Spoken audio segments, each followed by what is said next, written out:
My involvement with Reconciliation Canada was working with Karen Joseph and Chief Robert Joseph. We established Canada as basically an initiative that was a joint initiative of Tides Canada and the Indian Residential School survivors. So there was a real effort to kind of show, a First Nations-based organization and a broader organization, broader national organization, coming together in the spirit of reconciliation to, work together on this initiative. Really, we can't get to true reconciliation through the courts. We've got to get there through negotiation and respect and a much more of a moral lens.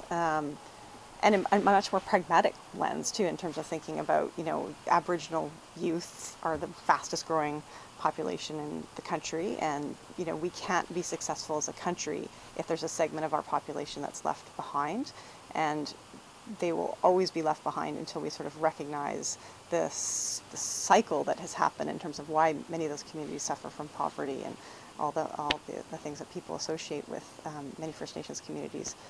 I think it's so it's so complicated. We're dealing with, complex human systems and a long history. And I don't think, that's something that you kind of come to fully understand in a week, in a year, or whatever.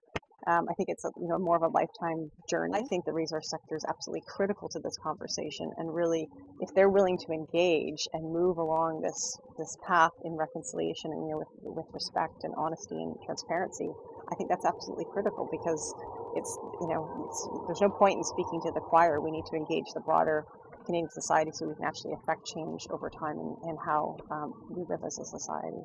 I felt so passionately about Reconciliation Canada and wanting to help Karen pull this off, that before there's any funding in place, we said we've got to do this. We've got to be part of making Reconciliation Canada happen, and really took the leap in. And it was probably the first time in my life I've really kind of leaped from heart instead of head.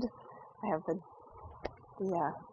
the danger of being an MBA, so everything's got to make business sense to me, and this made absolutely no business sense at all, but it made absolute perfect sense from the perspective of what I felt was important for the country, and obviously the broader organization felt that way and agreed with me and took it on, and our CEO and others got behind it, so that was great.